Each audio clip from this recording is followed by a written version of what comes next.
Bismillahirrahmanirrahim. Assalamualaikum warahmatullahi taala wabarakatuh. Innal hamdalillah nahmaduhu wa nasta'inuhu wa nastaghfiruh wa na'udzu billahi min syururi anfusina wa min sayyiati a'malina. May yahdihillahu fala mudhillalah wa may yudlilhu fala hadiyalah. Asyhadu an la ilaha illallah wahdahu la syarikalah wa asyhadu anna Muhammadan abduhu wa rasuluhu alladzi la nabiyya ba'dah amma ba'd.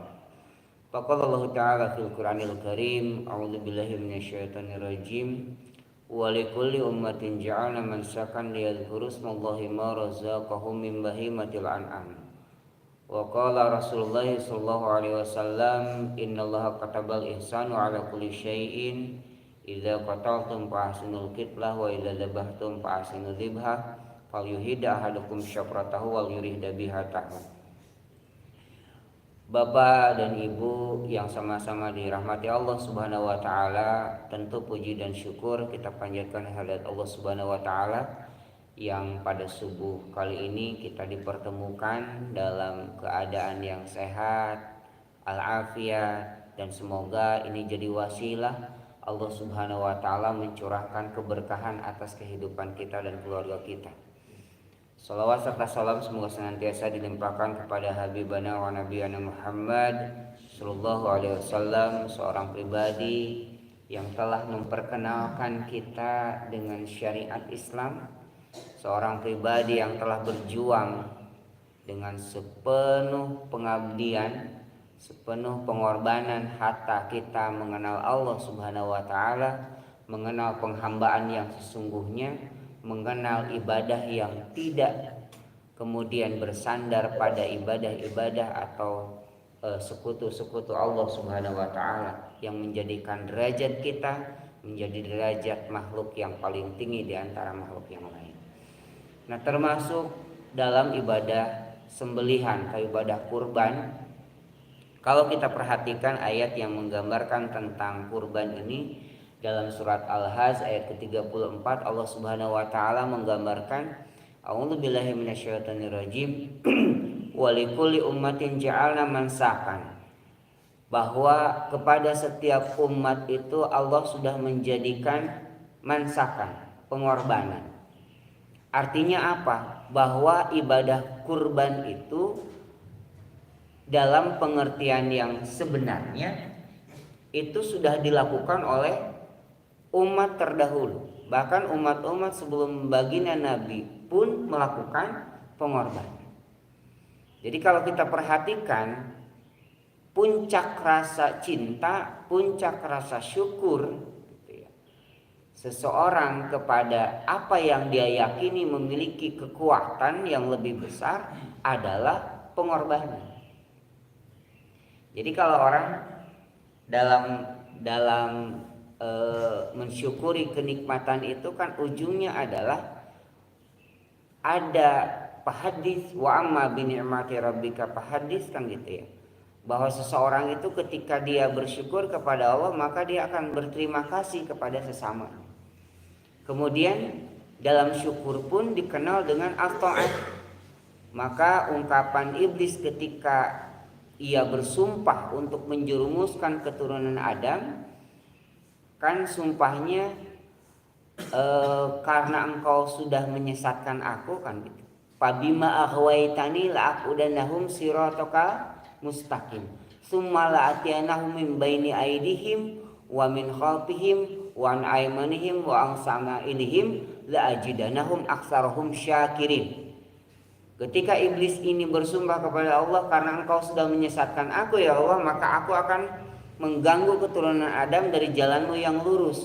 Kemudian aku akan datang dari depan, belakang, kiri dan kanan, dan engkau akan mendapatkan keturunan Adam itu la'ajidanahum aktsarahum syakirin. Kebanyakan dari mereka tidak bersyukur. Tidak bersyukur di situ diartikan dengan ketidaktaatan.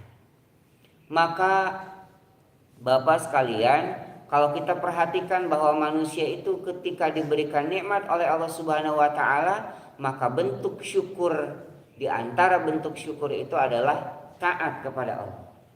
Nah, di antara ketaatan yang dimaksud ketika Allah memberikan kenikmatan hewan ternak kepada kita, di mana hewan itu yang begitu besar kemudian ditundukkan untuk kepentingan manusia. Sapi yang besarnya kintal atau 1 ton misalkan, dia bisa dituntun oleh manusia yang kecil, kemudian bisa dirobohkan, kemudian bisa dimanfaatkan dagingnya kelak. Dan ini adalah kenikmatan. Maka dalam ibadah kurban pun sebetulnya salah satu hikmahnya adalah mensyukuri nikmat Allah berbentuk bahimatul an'am, ditundukkan hewan ternak untuk kita. Nah, dalam perjalanannya kita mengenal pengorbanan ini pada awalnya adalah yang dikorbankan itu sesuatu yang paling tinggi dalam rasa cinta manusia. Sehingga dalam catatan sejarah kita menemukan semua peradaban di muka bumi ini mengenal pengorbanan, Pak. Bangsa Afrika mengenal pengorbanan, tapi yang dikorbankan adalah manusia. Ditenggelamkan perempuan di Sungai Nil setiap tahun sebagai persembahan kepada Dewi Sungai Nil. Kemudian di Skandinavia, bangsa Viking itu mengorbankan laki-laki atau orang soleh, orang baik, kemudian dibawa ke lautan, ditenggelamkan di lautan untuk persembahan kepada Dewa Odin. Kemudian di Amerika Latin, bahkan yang terbaru itu ditemukan 32 tengkorak anak-anak yang konon katanya ini hasil dari ritual persembahan bangsa Aztec untuk persembahan kepada dewa matahari mereka. Nah, tetapi Islam ingin mengajarkan kepada kita bahwa manusia itu, Pak, walaupun dikorbankan untuk Allah, bagi Allah itu tidak ada apa-apanya. Jadi Allah tidak akan bertambah kemuliaannya dengan pengorbanan hebat kita, dan juga tidak akan berkurang kemuliaannya hanya karena kita tidak mau taat kepada Allah Subhanahu wa taala. Tetapi manusia itu terlalu berharga buat manusia, buat kita, hanya untuk menunjukkan ketakwaan kepada Allah, kemudian mengorbankan manusia. Karena itulah kemudian perjalanan kurban itu diawali setelah ada peristiwa pengorbanan Habil dan Qabil. Kemudian syariatnya diawali dalam perjalanan syariat penyembelihan pada yang dilakukan oleh Nabiullah Ibrahim alaihissalam. Pada saat itu Nabi Ibrahim bermimpi diperintah oleh Allah Subhanahu wa taala untuk menyembelih Ismail di hari Tarwiyah. Dan ketika itu Nabi Ibrahim alaihissalam sadar betul bahwa rasa syukur itu adalah ketaatan. Maka taat kepada perintah Allah Subhanahu wa taala. Pada saat diperintah untuk menyembelih Ismail, Nabiullah Ibrahim sudah tahu ini adalah perintah Allah, sehingga beliau mempersiapkannya pisau atau golok, kemudian diasah di hari Tarwiyah itu untuk mempersiapkan pelaksanaan perintah Allah tersebut. Tetapi tentu dalam melaksanakan perintah itu Nabiullah Ibrahim terasa berat. Kenapa? Karena memang anak yang harus dikorbankan ini adalah Ismail yang merupakan anak satu-satunya. Dan pada saat itu, pada saat anak ini juga lucu-lucunya, itu yang jadi berat. Tetapi kenapa tidak ada resistensi dari Nabiullah Ibrahim untuk menyembelih Ismail? Dalam teori sejarah ada yang disebut dengan Zeitgeist. Zeitgeist itu adalah jiwa zaman. Jiwa zaman pada saat itu, pada saat Nabiullah Ibrahim hidup itu sekitar 1800 sebelum Masehi atau abad ke-2000 sebelum Masehi gitu. Nah, pada saat itu semua peradaban di muka bumi mengenal pengorbanan yang berupa dikorbankannya manusia. Maka Nabiullah Ibrahim ketika diperintah Allah juga akan melakukan hal yang sama. Maka singkat cerita, Nabi Ismail ini dibawa ke sebuah bukit setelah percakapan, karena kita tidak membahas sirah nabawiyah. Tapi saya ingin sampaikan latar belakangnya. Dibawa ke sebuah bukit, yang bukit itu kalau kita ibadah haji setelah wukuf di Arafah, kemudian nanti bergerak ke Muzdalifah, ke Mina gitu. Di sebelah kiri itu dalam perjalanan kita akan melihat sebuah bukit, yang bukit itu ditandai dengan tiang. Itu memang susah dijangkau tapi bisa dilihat dari perjalanan. Dan bukit itu katanya adalah tempat yang ditandai sebagai tempat yang dulunya dipakai untuk menyembelih Nabi Ismail oleh Nabi Ibrahim alaihissalam. Nah, pada saat mau disembelih, Pak, pisaunya sudah ditajamkan sehari sebelumnya. Kemudian pada saat mau disembelih, Nabi Ismail berkata, "Wahai ayahanda, ikat tangan dan kakiku supaya aku tidak berontak. Kemudian engkau sanggup melihat aku disembelih, maka palingkan wajah engkau." Nah, ketika Nabi Ibrahim alaihissalam ini mau menyembelih Ismail, beliau menyimpan pisaunya, memposisikan pisaunya di leher. Kemudian setelah itu beliau memalingkan muka, dan dengan itu kemudian ditarik pisau itu sehingga tersembelihnya Nabi Ismail. Tetapi di sepersekian detik pada saat pisaunya ditarik, itu digantikan oleh Allah Subhanahu wa taala oleh apa? Oleh domba gibas yang didatangkan dari surga, yang konon katanya adalah domba ini domba yang dipersembahkan oleh Habil, yang diterima oleh Allah Subhanahu wa taala dan diurus di surga, dikembalikan ke dunia untuk menggantikan Nabi Ismail alaihi salam yang disembelih oleh Nabi Ibrahim. Pada saat itu Nabi Ibrahim taunya beliau menyembelih Ismail. Saking takjubnya kejadian itu, kemudian malaikat yang berkumpul di tempat tersebut kemudian berucap takbir, Allahu Akbar, Allahu Akbar, Allahu Akbar. Disambut oleh Nabi Ismail alaihissalam, La ilaha illallah wallahu akbar. Barulah Nabi Ibrahim tahu yang disembelih itu bukan Ismail, tetapi sudah Allah gantikan dengan makhluk yang lain, yakni domba gibas. Sehingga Nabi Ibrahim berucap, La ilaha illallah, Allahu Akbar walillahil hamd. Maka dengan itu kemudian jadilah takbir hari ini. Allahu Akbar, Allahu Akbar, Allahu Akbar, La ilaha illallah wallahu akbar, Allahu Akbar walillahil hamd. Ini adalah percakapan atau kata-kata yang keluar saking takjubnya dengan kejadian bagaimana Nabi Ibrahim alaihissalam menunjukkan kecintaan dan ketaatannya kepada Allah Subhanahu wa taala untuk kemudian menyembelih Ismail.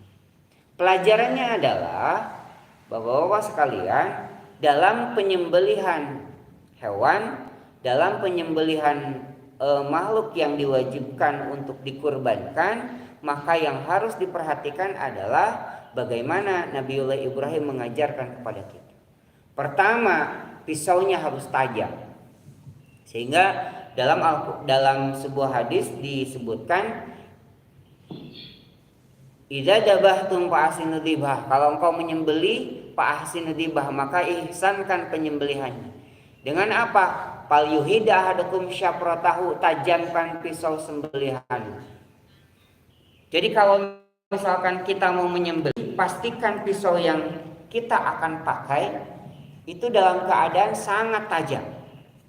Jadi ketajaman pisau itu, Pak, harus dipastikan sebelum kita datang ke tempat penyembelihan. Dengan cara apa? Pisau ini dites ketajamannya. Jadi tajamnya pisau tidak kemudian bisa dipastikan hanya karena mengkilap, hanya karena tidak ada karat gitu ya, hanya karena mahalnya. Tidak, pisau ini harus dipastikan ketajamannya dengan cara apa? Disayatkan ke kertas. Kalau kertas itu tersayat dengan baik, dengan lancar, maka pisau ini bisa dipakai sembelih. Ini pelajaran dari Nabiullah Ibrahim. Kemudian yang kedua, pada saat mau disembelih, yakinkan hewan yang akan disembelih itu dalam keadaan tidak bergerak. Maka disunahkan hewan ini diikat. Apa? Kakinya. Jadi mengikat kaki ini tujuannya adalah supaya hewan tidak bergerak. Tetapi kalau misalkan kita bisa menyembelih hewan tanpa ada pergerakan, artinya kita bisa menyembelih cepat, maka diperbolehkan tidak diikat kakinya. Gitu, kalau kita bisa menyembelih dengan cepat. Pada saat hewan ini roboh 15 detik atau 30 detik kita langsung sembelih, tidak usah diikat. Tapi mengikat kaki hewan ataupun tidak mengikat, dua-duanya ada tuntunan.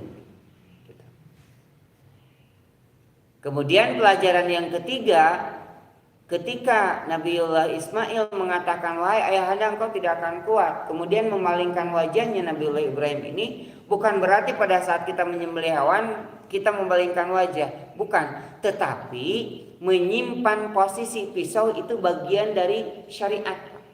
Maka dalam unit kompetensi seorang juru sembelih, mengoperasikan pisau itu satu kemampuan tersendiri.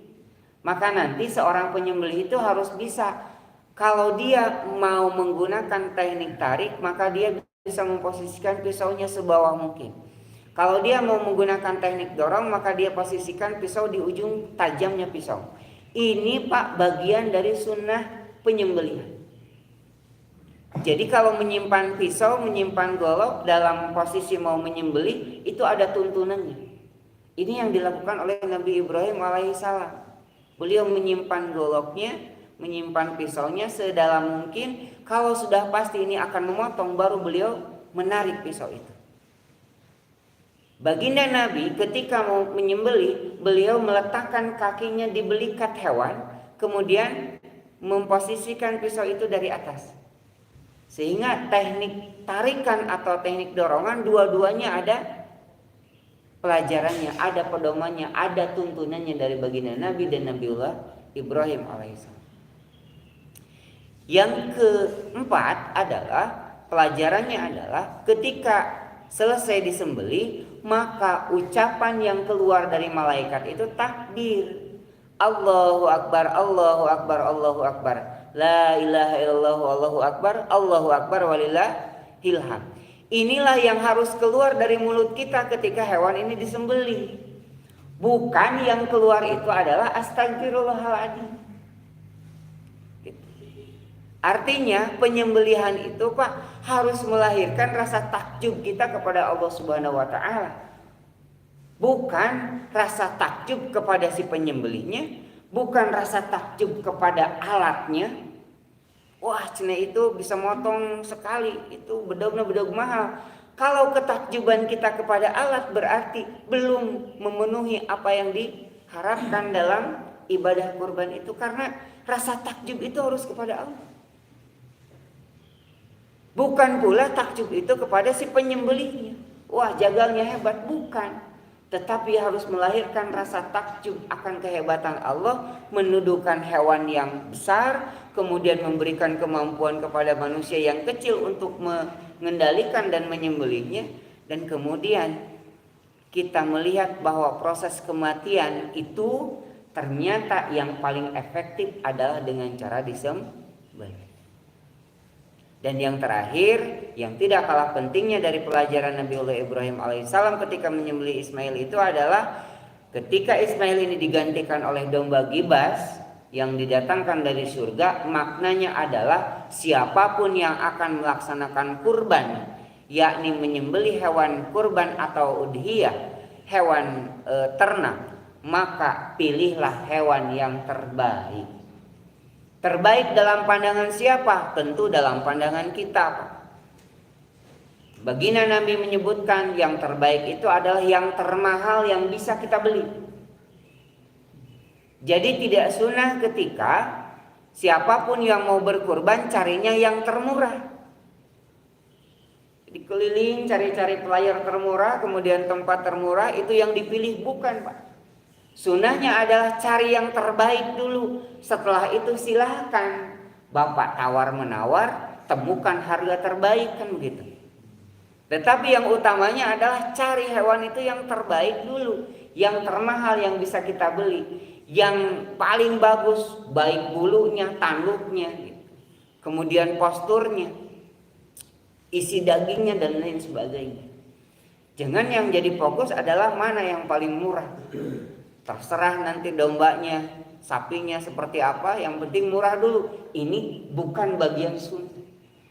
Nabi itu menggambarkan kalau cari hewan kurban itu domba misalkan, cari yang bulunya putih, tanduknya gagah, kemudian kakinya seperti menapak ke tanah, ada polet hitamnya, di dadanya ada polet hitam, di matanya ada seperti kacamata kata Nabi, ada warna hitam di matanya.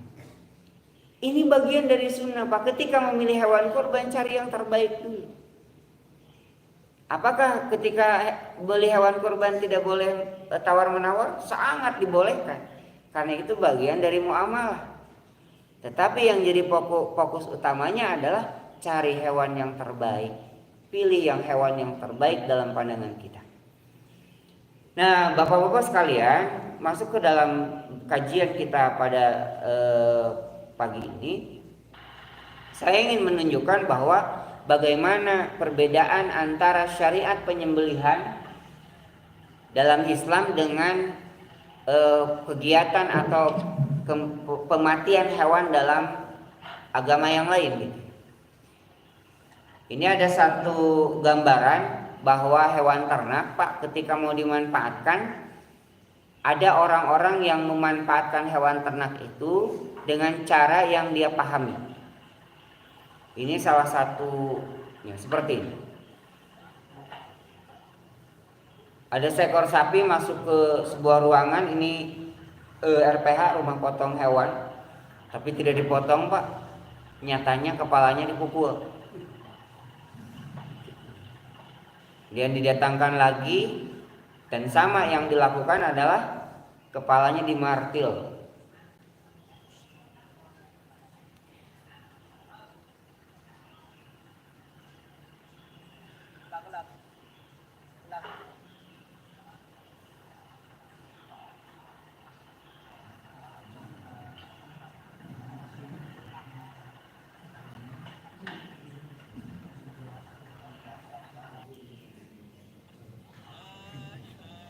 Nah, saya ingin menggambarkan bahwa manusia ketika memanfaatkan hewan ternak itu, dia mematikan hewan itu Pak. Maka cara pematiannya ada yang dipukul kepalanya, ada yang ditembak oleh sniper seperti di Amerika atau di Brazil, ada yang kemudian disetrum kepalanya, ada yang kemudian dikasih racun, dikasih obat gitu ya, ada yang kemudian dimasukkan air ke dalam mulutnya. Dengan istilah apa Pak? Gelonggong. Jadi macam-macam orang berpikir, ada juga yang ditenggelamkan. Maka dalam peristiwa tadi kurban Pak, peradaban terdahulu, ada yang ditenggelamkan, ada yang dibakar, ada yang dibunuh, ada yang ditusuk dadanya, dan lain sebagainya. Maka syariat Islam tidak mengajarkan itu. Ketika hewan ini tadi dipukul, kemudian mati, diambil dagingnya, dijual ke pasar, dijual ke rumah makan, kemudian dimasak. Kemudian pada saat orang mau memanfaatkan, baik itu dimakan ataupun dimanfaatkan yang lain, kita tidak pernah tahu daging itu halal atau haram, karena proses itu yang tahu adalah si penyembelih. Orang yang mematikan hewan itu yang tahu proses, dia dalam proses halal atau tidak. Hewan yang tadinya halal masuk ke tangan si juru sembelih, keluar dia bisa jadi haram, dia bisa jadi tetap halal. Kemudian kita lihat peristiwa yang lain. Ada orang yang berkurban, tata cara Islam, tetapi sunnahnya tidak dilaksanakan. Syariatnya tidak dilakukan, keihsanannya tidak diperhatikan. Maka ini yang terjadi Pak. Padahal kita sebutkan bahwa pisau itu ini bagian dari kewajiban seseorang penyembelih untuk menyediakan alat yang memang tajam.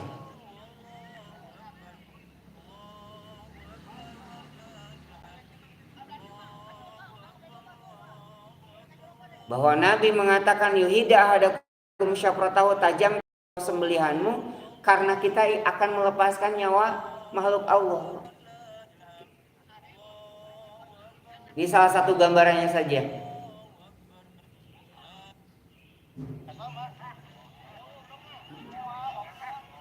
Ini berkali-kali kita mendapatkan video serupa dan tiap tahun selalu ada kejadian hal yang sama. Padahal ilmunya Pak, ilmunya baginda Nabiullah Ibrahim alaihissalam, beliau ngasah pisaunya sampai tajam supaya bisa menyayat 1 kali.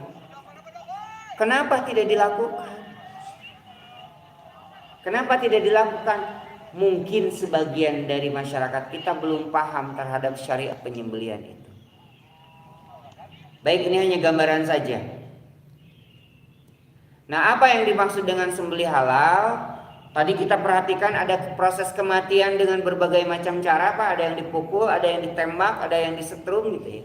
Maka yang disebut dengan sembelih halal itu adalah teknik atau metode mematikan hewan darat gitu ya, dalam keadaan normal sesuai syariat sehingga menjadi halal untuk dikonsumsi. Maka perhatikan Pak, hewan kurban kita itu tujuannya adalah agar bisa dikonsumsi. Maka perintah Allah, ya ayuhan nas kullu mimma fil ardi halalan thayyibah. Dalam surat Al-Baqarah digambarkan bahwa wahai manusia, makanlah apa yang ada di muka bumi itu apa? Halalan thayyibah. Yang halal juga thayyib. Setelah halal nanti sesuai syariat, maka karena tujuannya untuk dikonsumsi, tujuan dari penyembelihan itu harus memperhatikan aspek keahsanannya. Agar apa? Daging yang dihasilkan dari proses penyembelihan kita adalah daging yang bisa dikonsumsi dengan thayyib. Maka nanti perintah Nabi setelah menajamkan pisau, maka perintah yang selanjutnya adalah wal yurih dabihatahu, dan senangkan hewan sembelihan. Hewan tidak boleh dalam keadaan lapar dan haus pada saat disembelih. Hewan tidak boleh dalam keadaan stres. Hewan tidak boleh dalam keadaan sakit. Hewan tidak boleh dalam keadaan terluka. Dan hewan tidak boleh dalam keadaan tertekan.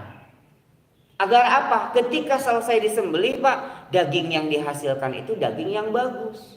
Daging yang masih bergizi. Daging yang bermanfaat bagi orang yang memakan. Dan dengan itu pula Pak, membedakan kurban kita dengan umat yang lain. Kenapa? Karena orang kafir, orang musyrik, dia nyembelih manusia, dia nyembelih hewan, dia nyembelih apapun, dipersembahkan pada apa yang mereka yakini, dipersembahkan pada setan, pada iblis, pada makhluk halus gitu ya. Tetapi apa? Mereka tidak pernah memakannya.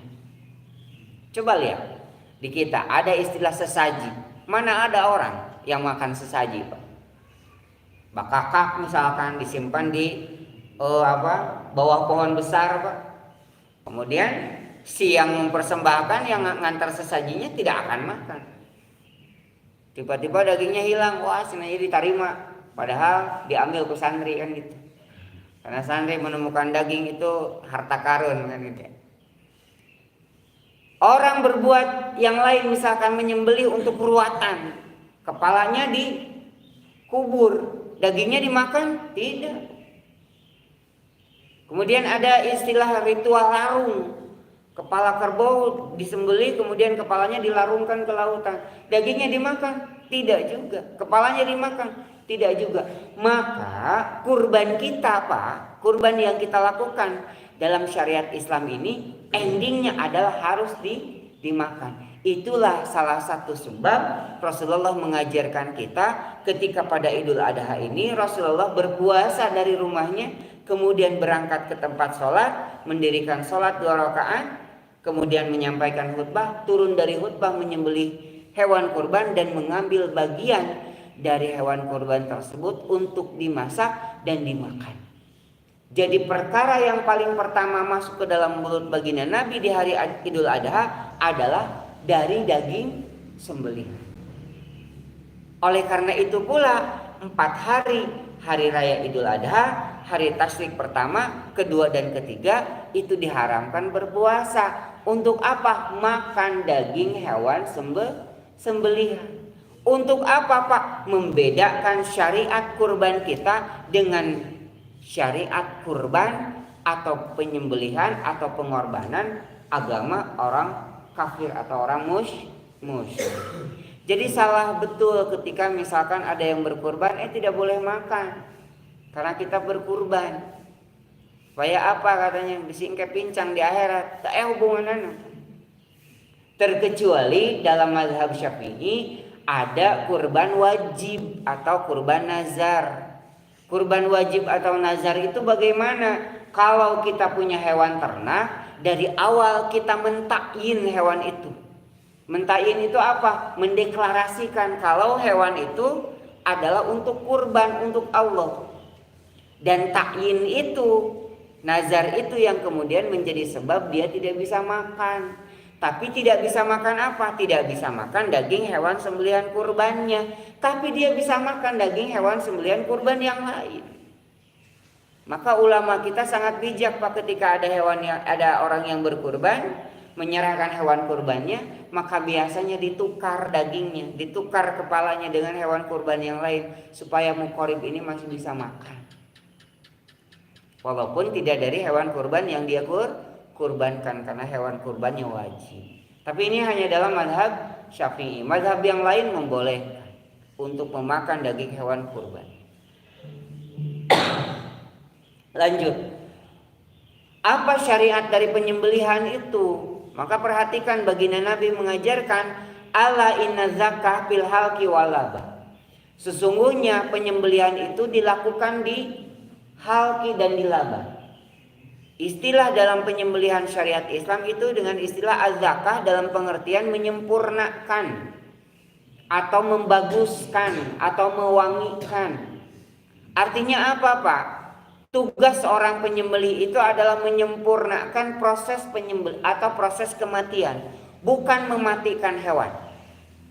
Makanya penyembelihan itu disebut dengan metode, dengan cara mematikan. Bukan arti mematikan, menggantikan peran malaikat Ijrail. Gitu.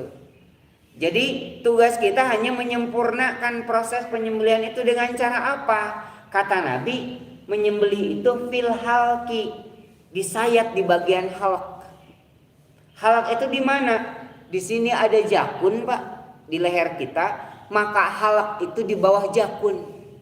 Ring ke-1, ke-2 sampai ke-3. Maka seorang juru sembelih itu dia kemampuannya adalah salah satunya memposisikan pisaunya tepat pada halqi. Tahun kemarin kita dapat laporan ada penyembelihan hewan, seekor sapi dipotong, sudah terpotong Pak. Kemudian hewan ini bisa berdiri. Setelah berdiri dia jalan dengan kondisi lehernya menganga, darahnya keluar. Lalu dikirimkan video ke kami, saya sampaikan apa yang salah. Masyarakat yang awam mengatakan sapinya sapi kebal. Yang diajar di Banten sih kan. Tetapi Pak, kalau kita perhatikan kemungkinan dua. Pertama, salah sayatan. Jadi bisa jadi si penyembelihnya nyayatnya terlalu atas, sehingga apa? Yang disayat di atas jakun, bukan di bawah jakun. Atau di depan jakun kalau dia berbaring, bukan di belakang jakun.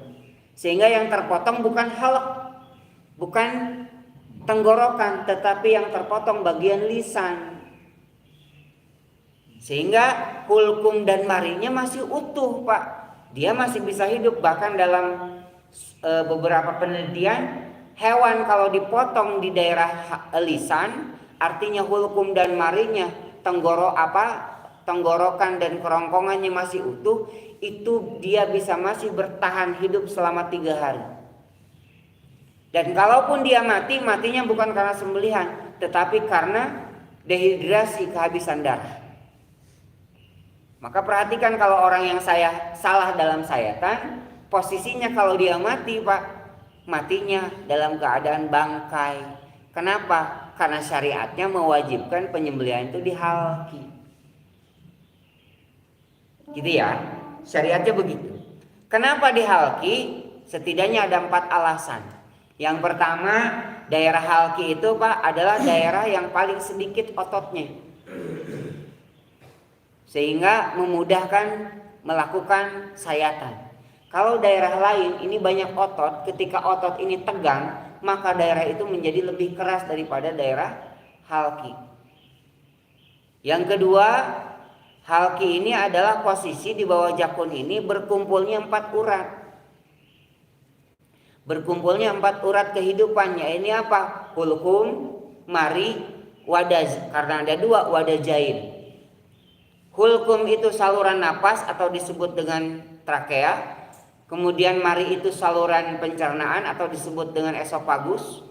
Kemudian wadaz itu pena atau arteri.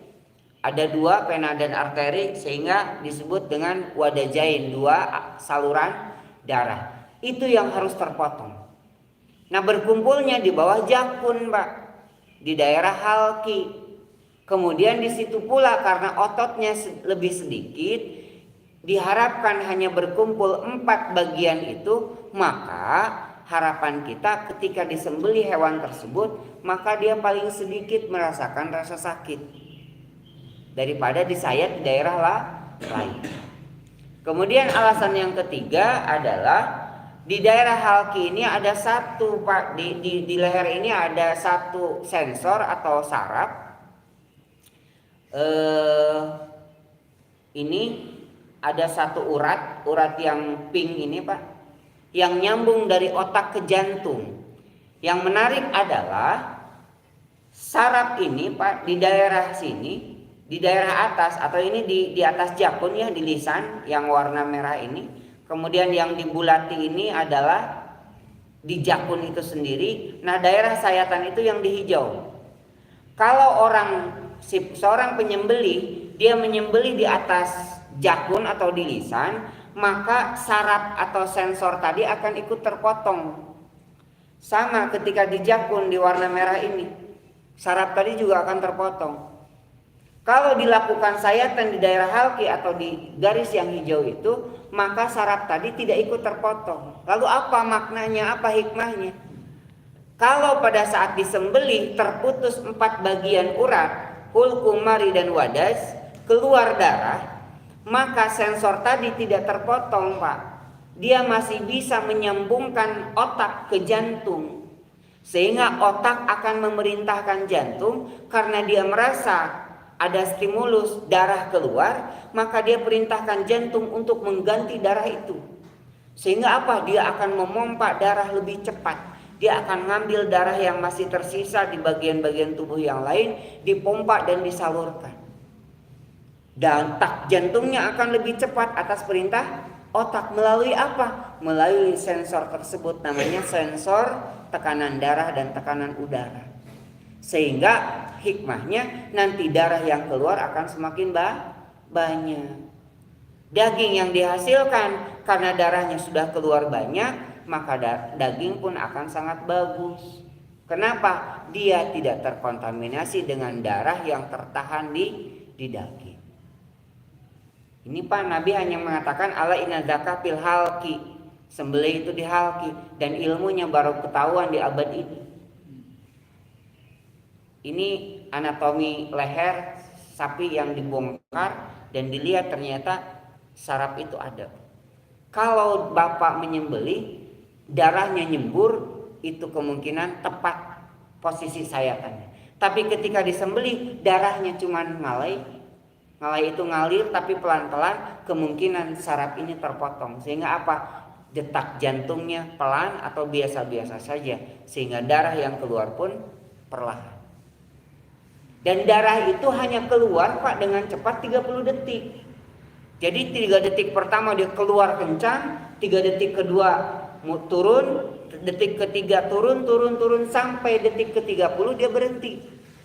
Maka kalau darah yang keluar sebelum sempurna gitu ya, dengan pancaran yang keras, detak jantung yang kuat, maka kemungkinan darahnya akan tertahan di otot, tertahan di daging, sehingga apa? Dagingnya nanti akan mudah busuk.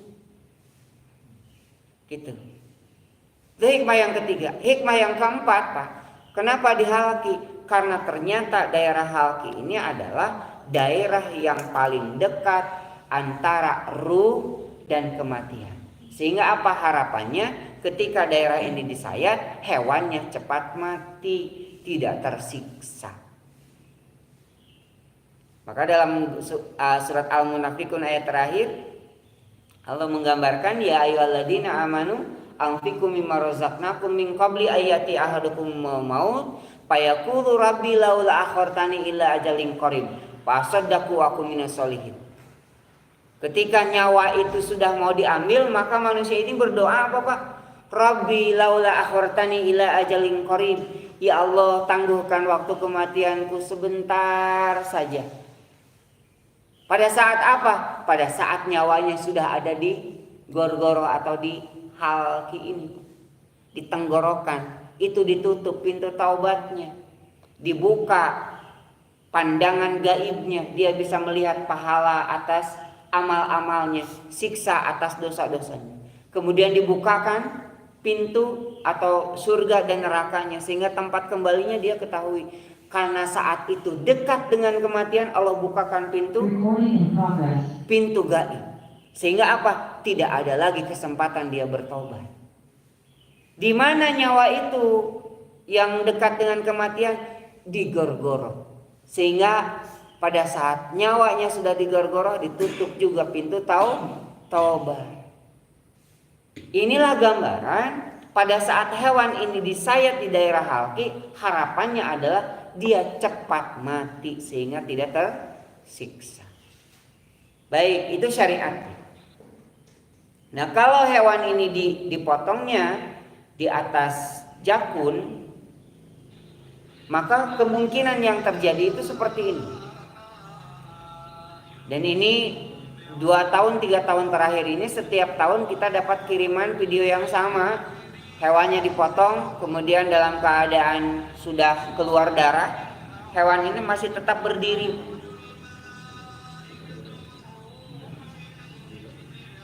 Jadi darahnya sudah keluar, darahnya sudah tersayat, saluran darahnya tersayat, tapi hewan ini masih bergerak dengan kuat, hayatan mustaqirahnya masih ada, kemudian dia masih bisa berdiri.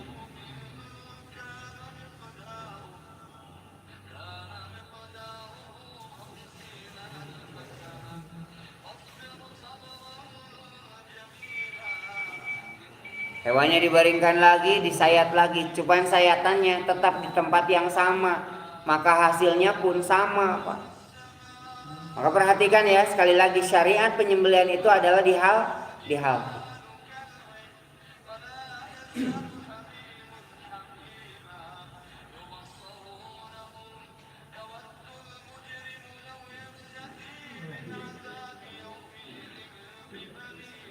Hewannya makin kuat, kenapa? Dia merasa terancam, tenaganya dikeluarkan sehingga apa? Hewan ini berdiri. Sudah gitu nanti dirobohkan lagi, disayat lagi, berdiri lagi, sayat lagi, berdiri lagi. Apa karena hewannya pernah belajar debus? Bukan. Ini salah sayatan, Pak. Dia nyayatnya terlalu atas sehingga apa? Urat kehidupannya tidak terpotong. Lalu bagaimana status hewan ini? Hewan ini dalam keadaan terluka. Kalau dalam aturan RPH, kalau ada hewan terluka, maka ini yang didahulukan penyembelihannya. Harusnya ini dilakukan sayatan ulang, niatnya diulangi, disayat diulangi, kemudian posisinya dibetulkan, bukan di daerah atas tetapi daerah hal. Ini sampai akhir video Pak, hewannya belum mati. Tapi saya yakin kalau sekarang sudah.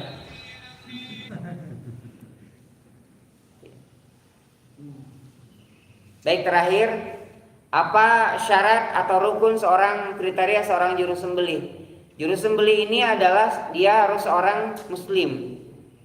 Gitu. Jadi non muslim Pak, walaupun dia jago menyembelihnya maka tidak sah penyembelihannya.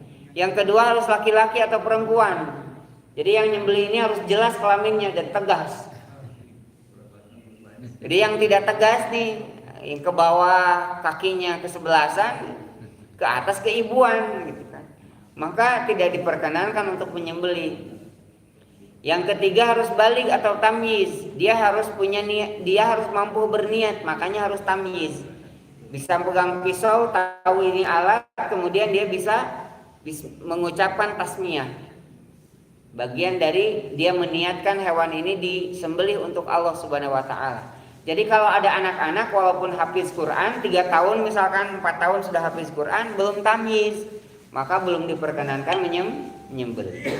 Kemudian yang keempat berakal sehat. Tidak boleh penyembelih ini dalam keadaan mabuk, dalam keadaan gila, dalam keadaan stres, dalam keadaan kesurupan misalkan.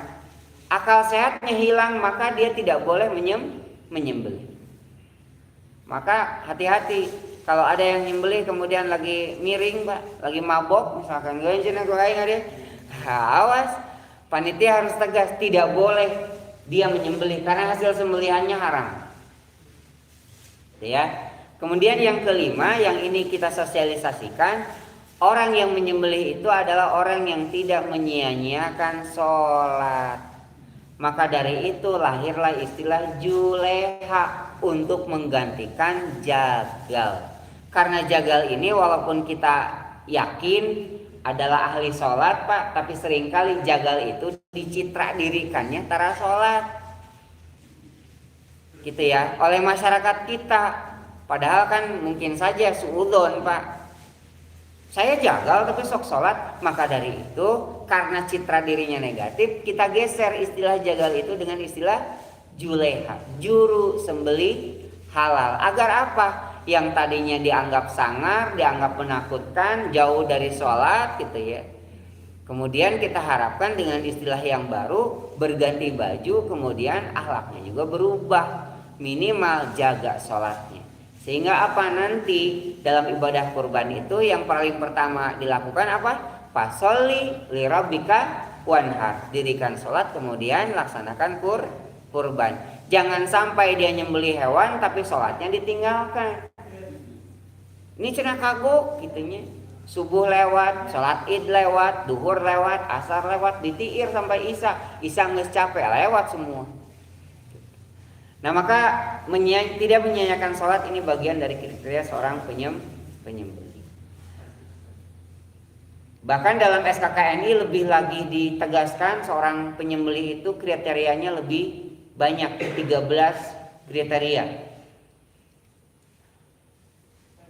Terakhir, yang wajib dari seorang penyembelih tadi yang sudah kita bahas di awal, menajamkan pisau dan menyenangkan hewan. Ini yang ingin saya sampaikan dalam setiap forum dan kesempatan adalah seringkali, Pak, hewan kurban kita pada saat mau disembelih itu tidak diperhatikan makan dan minumnya.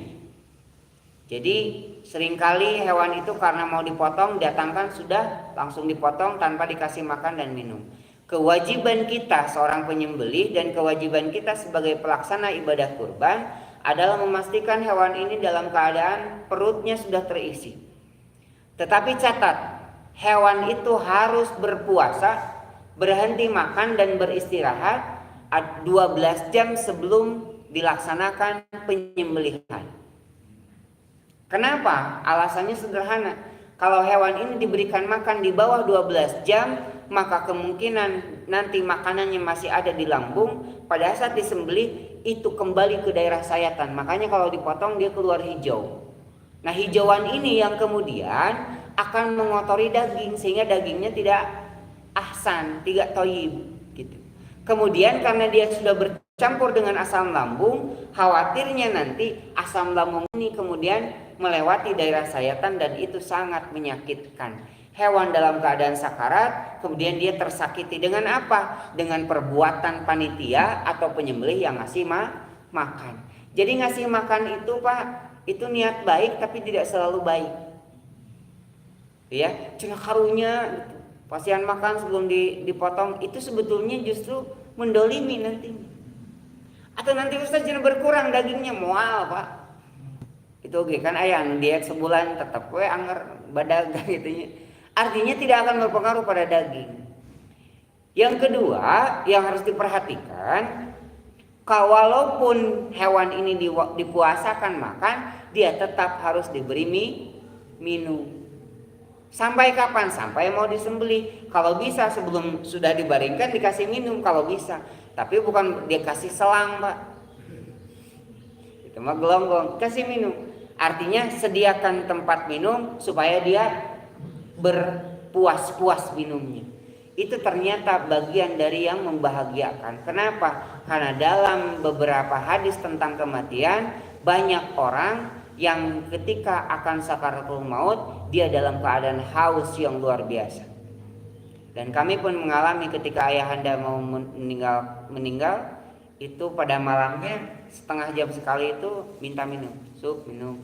Saya masih ingat, setengah jam sekali beliau minta, walaupun minumnya sedikit-sedikit. Dan ternyata dalam catatan sejarah Pak, seorang pembunuh saja ketika diadili oleh Sayyidina Umar pada saat dia ditusuk kemudian ditangkap dan mau dihukum, dia minta segelas air. Wahai Amirul Mukminin, katanya, apakah kamu menjamin kehidupanku sampai aku bisa meminum air ini? Ya, kamu dijamin. Kemudian air itu ditumpahkan.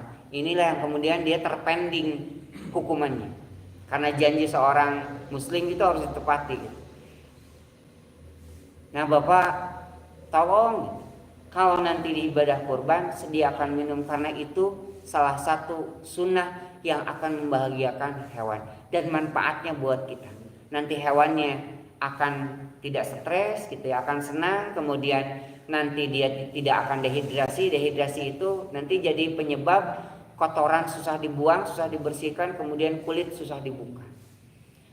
Nah barangkali itu syariat dari dalam penyembelihan, sehingga nanti kalau penyembelihan ini mengikuti apa yang diajarkan oleh Nabi, saya tanya tepat, perlakuannya tepat, kemudian tata caranya tepat, insya Allah apa yang dilahirkan ini atau yang dihasilkan dari penyembelihan itu akan menjadikan daging hewan ini semakin bisa menyenangkan kaum muslimin. Wallahu a'lam bishawab. Mudah-mudahan tahun ini kita bisa melaksanakan ibadah kurban dengan kurban yang terbaik. Al-afu minkum, kembali ke Pak Haji. Assalamualaikum warahmatullahi wabarakatuh. Tinggal 25 detik masuk surga. Barangkali ada pertanyaan atau langsung? Enggak ada pertanyaan? Udah, Pak Ujo, mangga, Prof. Itu punten. Hanya satu pertanyaan aja ya. Tana? Aduh.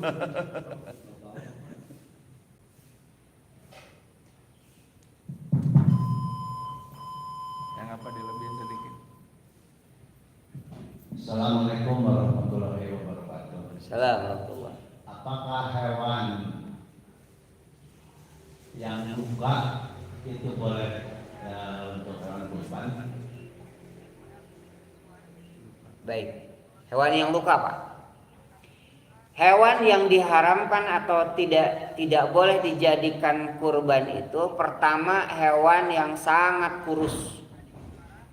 Yang kedua hewan yang cacat, baik cacat kakinya, cacat matanya, cacat kupingnya, pokoknya ada kecacatan yang kita bisa lihat pada saat hewan ini kita mau dijadikan hewan kurban, maka tidak boleh dijadikan hewan kurban. Atau buta matanya, yang buta itu kelihatan, atau sakit yang sakitnya jelas kelihatan, ini tidak boleh dijadikan hewan kurban. Lalu bagaimana kalau hewan yang terluka? Gitu. Kalau dari awal milih hewan itu sudah terluka, maka tinggalkan Pak. Tidak dijadikan hewan kurban. Tetapi memang yang terluka ini harus didahulukan penyembelihannya. Jadi tidak boleh dijadikan hewan kurban, tapi kalau ada hewan terluka, dahulukan penyembelihan. Lalu bagaimana dalam kurban? Ada hewan yang misalkan sehat, kita pilih nih. Kemudian pada waktunya, misal turun dari truk kemudian terluka, baik Pak kakinya jadi pincang ataupun misalkan ada luka sayat, luka goresan lain sebagainya, maka tetap sah dijadikan hewan kurban, tetapi dahulukan nanti penyembelihannya. Kenapa? Karena hewan terluka memang harus dipercepat. Ini ada kasus misalkan hewannya sudah kita pilih, makanya dalam fatwa kemarin tentang PMK, hewannya sudah kita pilih masih sehat, tapi pada saat mau dilaksanakan penyembelihan atau kurban ternyata terkena penyakit.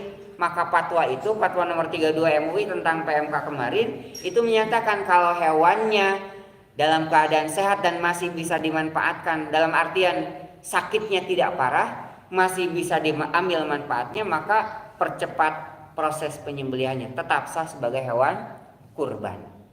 Demikian pula tadi, ada hewan terluka, padahal dari awal kita milihnya sehat, tapi pada waktunya kemudian ada luka misalkan hewan ini, maka tetap sah jadi hewan kurban dan percepat paling dulu dilakukan penyembelihan.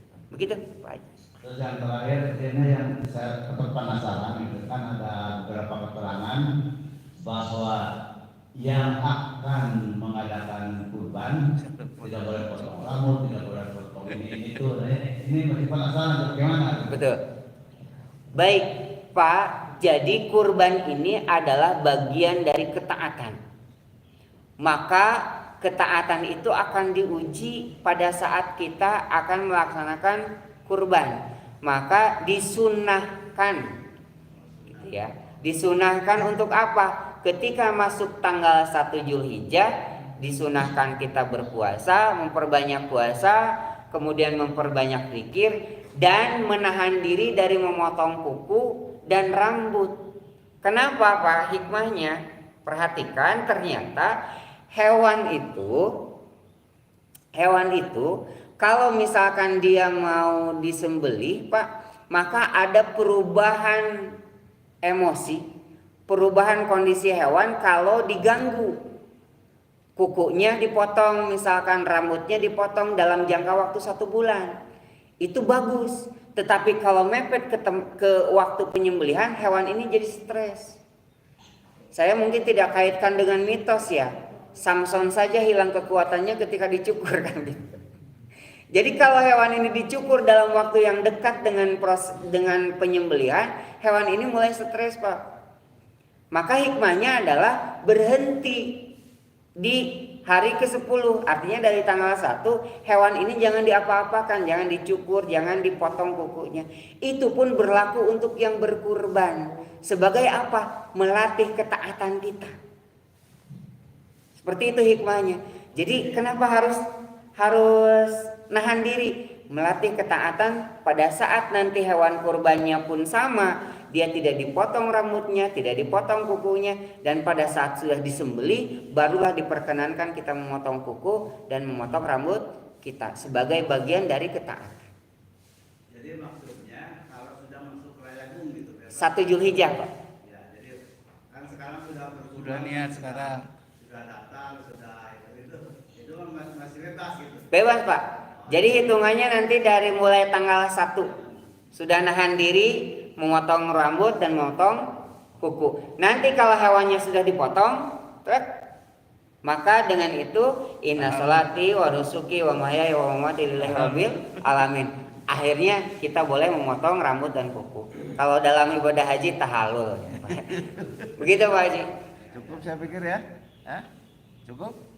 Ya soalnya terjawab ya, jadi itu sunnah ya, artinya ya apa? Menunjukkan ketaatan kita, jadi berarti ada rujukannya ya berarti. Betul. Barangkali itu Pak Ustadz udah lewat. Baik. Ditutup saja dengan doa. Maka. Baik. Bismillahirrahmanirrahim. Allahumma shalli ala sayyidina wa habibina wa syafiina wa maulana Muhammad wa sallim wa radallahu tabarak tangkul sahabat Rasulullah ismin amin ilahi rabbil alamin. Alhamdulillahi rabbil alamin. Hamdan syakirin, hamdan naimin, hamdan yuafina wa yakafi mazidah. Ya Rabbana wa lakal hamdu kama yanbaghi li jalali wajhika wa 'azimi sultanika. Allahumma shalli ala sayyidina Muhammad. Allahumma rabbana taqabbal du'a wa taqabbal minna innaka antas samiul alim wa tub 'alaina innaka antat tawwabur rahim. Allahumma ya hayyu ya qayyum ya badi'as samawati wal ardi ya dzal jalali wal ikram bi rahmatika nastaghis wa min 'adzabika nastajir. Allahumma hasil maqasidana ya Allah ya Rahmanu ya Rahim. Allahumma inna nas'aluka khaira min hadal yaum wa dafa'ani syarrahu. Allahumma nawwir qulubana binuri hidayatika kama nawwaratal ardu binuri syamsika abadan abada. Allahumma inna nas'aluka al-huda wal afafa wat tuqa wal ghina. Allahumma rabbana inna nas'aluka ridhaka wal jannah wa na'udzubika min sakhatika wan nar. Allahumma rabbana arinal haqqa haqqan warzuqna tiba'ah wa arinal batila batila warzuqna ijtinabah. Allahumma rabbana atina fid dunya hasanah wa fil akhirati hasanah wa qina adzabannar. Subhana rabbika rabbil izzati amma yasifun wa salamun alal mursalin walhamdulillahi rabbil alamin. Al-Fatihah. أعوذ بالله من الشيطان الرجيم بسم الله الرحمن الرحيم الحمد لله رب العالمين الرحمن الرحيم مالك يوم الدين إياك نعبد وإياك نستعين اهدنا الصراط المستقيم صراط الذين أنعمت عليهم غير المغضوب عليهم ولا الضالين. Assalamualaikum warahmatullahi wabarakatuh. Agak sempat tanya di rumah. Assalamualaikum. Waalaikumsalam. Dan lahir batin Pak. Alhamdulillah saya berangkat haji. Alhamdulillah. Rombongan